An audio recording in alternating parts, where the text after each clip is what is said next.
So could the roots of your substance abuse be tangled in the pain of being the family black sheep? Could it be tied to the pain of being the family outcast? For many of us, that's where the shame starts. Yeah, I wanted to do this video for the people out there that can relate to being the black sheep, feeling like a lone wolf. And I want to talk a little bit about like what shadow work can do for people like us.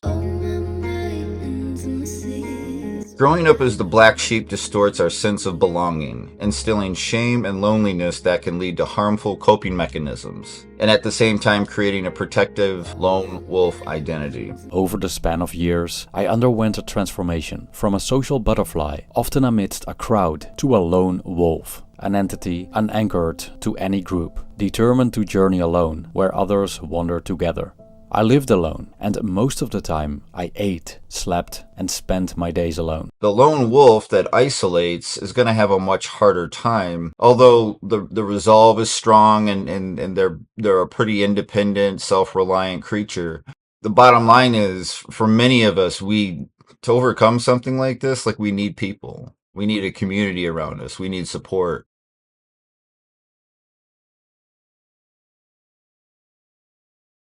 There was just this sense of I was the black sheep. So if my dad was wearing a gorilla costume, and this is my 8-year-old self, this kind of sums up my childhood.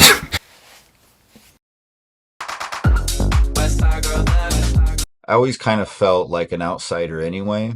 The whole thing about being a class clown and getting attention, for me, the class clown evolved into the party guy. And then as a young adult, I continued to get into trouble. At roughly about age 23, 24, I quit getting into trouble as an adult. At 25, I decided to start getting my act together, get into college, quit drinking. I can see where that black sheep persona took hold subconsciously. And that manifests in certain ways. And I didn't quite realize this. There's the one child that's referred to as the troublemaker. They're the ones that's defiant, rebellious, and he just won't get with the program and smarten up. The problem child is the one person in the family that is being honest. Because they're saying, I don't want a house of lies where we abuse and hurt each other. I rebel against what's happening here. There's an increased vulnerability for addiction or substance use for black sheep. As discussed, feelings of rejection often correlate with attempts to numb or self-medicate. I can relate to that. Another consequence is emotional turbulence. Chronic feelings of not belonging can lead to depression, anxiety, or hostility. Relationship struggles. Difficulty trusting others or forming secure attachments that may carry into adult relationships. Okay, I'm 3 for 3. Low self-worth.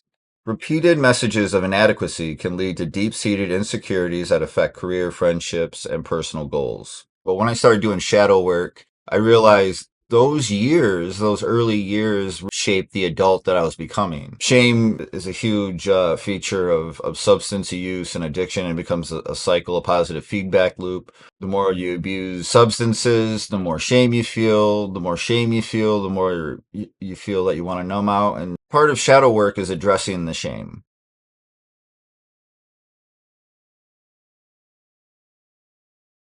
There's positive attributes of being a lone wolf. It's not all negative, but there's things that can actually help you in recovery. Self-discipline, resourcefulness, but only if balanced with genuine support. That's the part where bring in a sober buddy, bring in a mentor, someone. Just not doing this thing alone. And I got to be honest with you, as an adult, until I did this work, I didn't think that being the black sheep growing up as a kid was still affecting me today. Because today, I'm today I'm not getting into trouble. I'm not doing anything actively that resembles the black sheep. So I don't feel like a black sheep today. On my everyday, my dreams suggest something different. My dreams, when I look at them, I still have dreams of feeling rejected. I have dreams of being abandoned, feeling like the bad guy. And It was quite revealing for me to do this stuff. My favorite tool right now is doing dream journaling. Whenever you wake up in the morning or in the middle of the night even, you have a pad of paper and you have a pen and you just record what you remember.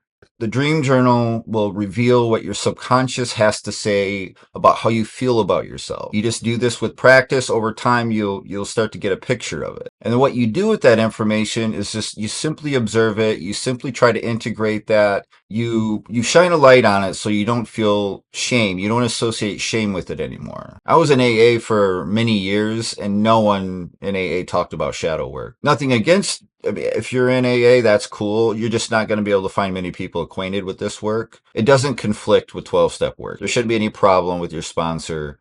Another thing is cultivate one, if you're a lone wolf like myself, find one or two people that you can really, really trust. Make it a priority this next year to just put that intention out into the world, have that on the radar. And once you find someone you really click with, nurture that relationship. Because the tendency is just go it alone. The tendency is if you're a lone wolf, just I don't really need people. I don't really trust people. But I'm telling you, you get somebody in your corner that you can really trust. It makes you were a black sheep like me. Chances are you grew into being a lone wolf. You're a lone wolf and you're trying to recover or stop abusing substances. We have a tendency to isolate. Isolation is not our friend. It's not going to help us. Some ways to address that. Get a coach, get a mentor, get some good friends that you can get close with that you trust. Get some people on your side, get some support. Start helping people and start doing really hard things. Choose your pain.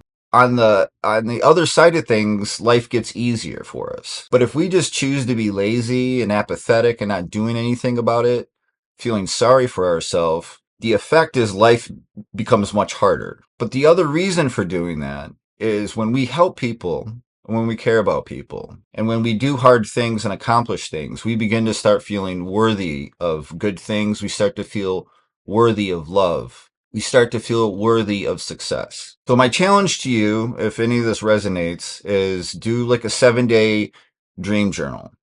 And it doesn't have to be anything fancy. You just get some paper, you set it next, you get some blank paper, you get a notepad, you set it next to your bed, you set a pen down.